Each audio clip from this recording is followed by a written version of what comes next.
ملت احمد کے ہم دردوں میں غم خواروں میں ہوں، بے وفاؤں میں نہیں ہوں میں وفاداروں میں ہوں، بے وفاؤں میں نہیں ہوں میں وفاداروں میں ہوں۔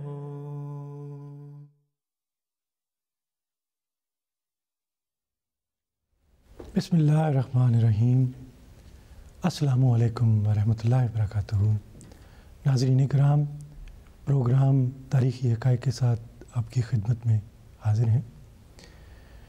ناظرین اکرام، ہمارا یہ پروگرام دور خلافت ثانیہ سے متعلق ہے۔ اب ہم اس پیریڈ کی طرف آ رہے ہیں جو 1915 سے 1919 کے درمیان ہے۔ ناظرین اکرام، یہ دور ایسا ہے جس میں ہندوستان کے سیاسی اور علمی افق پر مختلف قسم کے ستارے جگمگا رہے ہیں۔ بڑے بڑے نام ہیں صحافت میں بھی، سیاست میں بھی، اور دوسرے صحافت میں، دوسرے علوم اور دوسرے شعبوں یعنی صحافت میں بھی۔ ناظرین اکرام، اس دور کی ایک خاص خصوصیت ہے کہ مسلم لیڈرشپ جو ہے وہ سر سید احمد خان کے دور سے آگے آ گئی ہے، آگے بڑھ گئی ہے، اور وہ جو سر سید احمد خان کا نقطہ نظر ہے اسے ریپلیس کیا ہے جذباتی نقطہ نگاہ نے، اور جذباتی لیڈر جو تھے وہ اس سین پہ آگے ہیں، انہوں نے ڈومینیٹ کیا ہے۔ تو یہ جتنے ستارے اس وقت جگمگا رہے تھے، تو اس میں ہم دیکھتے ہیں جب قادیان کی فضاؤں سے، حضرت مسیح موعود کی علیہ الصلوۃ والسلام کی دعاؤں سے جب یہ مہتاب لب جو آیا ہے تو ان تمام ستاروں کی روشنی ماند پڑ گئی ہے۔ ناظرین اکرام، اس دور کی سب سے بڑی خصوصیت یہ ہے کہ ہمیں ان لیڈروں، ان صحافیوں اور ان دانشوروں کی رویوں میں، ان کی تقریروں میں ایک ارریٹک پیٹرن نظر آتا ہے۔ تو لیکن ہم دیکھتے ہیں حضرت خلیفۃ المسیح ثانی نے ان کی رہنمائی ایسی کی ہے اور کبھی اپنی رائے کو بدلنا نہیں پڑا۔ اس کا مطلب ہے کہ جو روحانی تحریک ہوتی ہے، جس کی نمو آسمانی پانیوں سے ہوتی ہے، وہ منزہ رہتی ہے ان باتوں سے کہ وہ کسی شک کا شکار ہو، ڈاؤٹ کا شکار ہو، اور اس میں ایک تیقن ہوتا ہے جس سے آپ نے اپنے عہد کے لیڈروں کو اور عوام کو بر وقت رہنمائی کر کے ان کی صحیح منزل سے انہیں آگاہ کیا ہے۔ ناظرین کرام، حضرت صاحب کے بارے میں کیا عرض کریں؟ جوانی میں تقابل ادیان پر لب کشائی کی تو مولانا محمد علی صاحب نے انہیں یکلم الناس فی المہد کا نشان قرار دیا۔ 1927 میں مذہب اور سائنس پر لیکچر دیا تو علامہ اقبال تقریر کی لذت سے سرشار ہو گئے۔ کشمیر میں ایک کلی کی ڈوبتی ہوئی آگ کو اپنے سوز سے، اپنے خون جگر سے وہ آہنگ عطا کیا کہ اقتدار کے ایوانوں میں لرزہ طاری ہو گیا۔ ناظرین کرام، قیادت میں ایسی صلاحیتیں تھیں کہ علامہ اقبال کہتے تھے کہ قیادت کا بیڑا آپ اٹھائیں۔ مولانا محمد علی جوہر کہتے تھے کہ ناشکر گزاری ہوگی اگر آپ کی خدمات کا اعتراف نہ کیا جائے۔ آپ نے جس طرح اختلافات، فرقہ وارانہ اختلافات کو بالائے طاق رکھ کر اور تمام توجہات جو ہیں وہ کے ساتھ خدمت کی ہے مسلمانوں کی، وہ سواد اعظم کے لیے بالعموم اور ان لیڈروں کے لیے بالخصوص جو کہ بسم اللہ کے گنبد میں بیٹھ کے بلند آہنگ دعوی کرنے کے عادی ہیں، ان کے لیے ایک روشن مثال ہے، مشعل راہ ہے۔ ہم نے اس سلسلے میں اپنے اسٹوڈیو میں دعوت دی ہے جن مہمانان گرامی کو مولانا عبدالباسط شاہد صاحب اور جناب کمال یوسف صاحب۔ کمال یوسف صاحب، میرا پہلا سوال آپ سے ہے کہ 1919 میں یہ 1918 میں جنگ بند ہو چکی تھی اور اس وقت ایک فضا جو تھی وہ بڑی ہیجان خیز تھی، ایک تشنت تھا فضا میں، اور ایسے میں حضرت مسلم موعود نے کیسے رہنمائی کی ہے؟ بات یہ ہے کہ فرسٹ ورلڈ وار جب ختم ہوئی ہے تو اس سے ساری دنیا متاثر ہوئی، لیکن سب سے بڑی جو ٹریجڈی ہوئی ہے وہ یہ ہے کہ سلطنت عثمانیہ جو سب سے بڑی سلطنت تھی مسلمانوں کی، اس کو ہزیمت ہوئی، ٹکڑے ٹکڑے پاش پاش ہو گئی، اور ہندوستان کے مسلمانوں کو ان کے ساتھ بڑی ہمدردی تھی، اور باوجود ان کو پتہ تھا کیا مصیبت آ رہی ہے، اس ہیجان میں ان نے بہت سی باتیں کی جو ایک لمبی تاریخ ہے، انشاءاللہ اسی میں عرض کریں گے۔ لیکن حیرت کی بات یہ ہے کہ پورے ہندوستان میں بلکہ پوری اسلامی دنیا میں ایک شخص ہے جس کو نظر آ رہا ہے کہ کیا ہوگا اور کیا ہونا چاہیے۔ میں خود حیران ہو جاتا ہوں۔ اب دیکھیں قادیان کی کیا حیثیت تھی۔ قادیان میں پھر ایک خلیفۃ المسیح ایک چھوٹی سی جماعت ہے، اس کو کوئی نقصان ہوا یا فائدہ ہوا کوئی دنیا میں اہمیت نہیں رکھتے، ایک عام مطلب پرسنٹیج وائز دیکھیں تو کچھ بھی نہیں ہندوستان میں، لیکن اس کا دل کس طرح متاثر ہوتا ہے، اس کا دماغ کیسے متاثر ہوتا ہے، اور کیسے وہ امت محمدیہ کی وہ تڑپ رکھتا ہے اور آگے نکلتا ہے، اور کس طرح وہ ایک ایک مسئلے کا حل پیش کرتا ہے، یہ حیرت کی بات ہے۔ تو اس پورے ہنگامے میں اصل میں جنگ تو ختم ہوگی، لیکن ہمارا ہنگامہ تو بعد میں شروع ہوا، کیونکہ اتنی بڑی سلطنت، حیرت آتی ہے پورے مڈل ایسٹ میں، چاہے دنیا کی سب سے بڑی اسلامی سلطنت تھی اس وقت کی، اور پھر اس کے بعد جو سب سے بڑا اجتماع تھا مسلمانوں کو ہندوستان میں تھا، تو اتنے بڑے مسلمانوں کے ایک تعداد جو ہے وہ متاثر ہو رہی ہے، وہ کسی کو سمجھ نہیں آتا ہوگا کیا، اپنے ہر ایک نے اپنی ڈفلی بجائی، اور بجائے اس کے کہ ان میں اتحاد پیدا ہوتا ہے، ان میں ایک یونٹی پیدا ہوتی ہے، آگے وہ چلتے، ان کو کچھ نظر نہیں آ رہا۔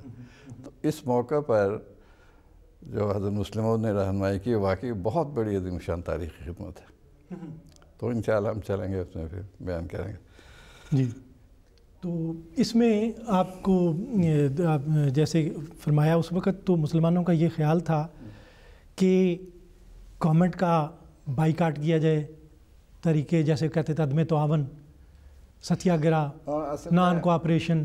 درست ہے، اصل میں یہ جو تحریک جس تحریک عدم موالات جسے کہا جاتا ہے، یا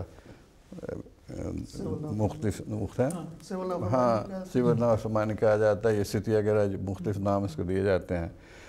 اصل میں اس کی وجہ یہ تھی کہ جب انہوں نے معاہدہ ہوا ہے ترکی سے، جنہوں نے جنگ فتح کی ہے، تو اس کی شرائط ایسی خوفناک تھیں، ایسی ذلت آمیز تھی کہ سارے مسلمانوں کو دل آزاری ہوئی۔ یہ طبی بات تھی، مطلب ان کا جو جذبہ تھا وہ قابل تعریف ہے، کہ ان میں کچھ ہل جل تو پیدا ہوئی ہے نا کہ ہم سے کیا ہو رہا ہے۔ اب یہ ہے کہ اس جذبے کو چینلائز کیسے کیا جائے؟ ہاں، اب یہ کہ سارے ہندوستان کے مسلمان جاگ پڑے کہ بھئی یہ تو بڑا ظلم ہو رہا ہے، کیا کیا جائے اس کے لیے۔ اب یہ ہے کہ انہوں نے ایک خلافت کا ایسا لفظ ہے کہ طبی طور پر ساروں کو محبت تھی کہ خلیفہ وہاں ایک خلافت قائم ہے اور اس کو نقصان پہنچ رہا ہے، اس کی جو ساری عظمت تھی وہ نیچے زمین پہ آ گئی ہے۔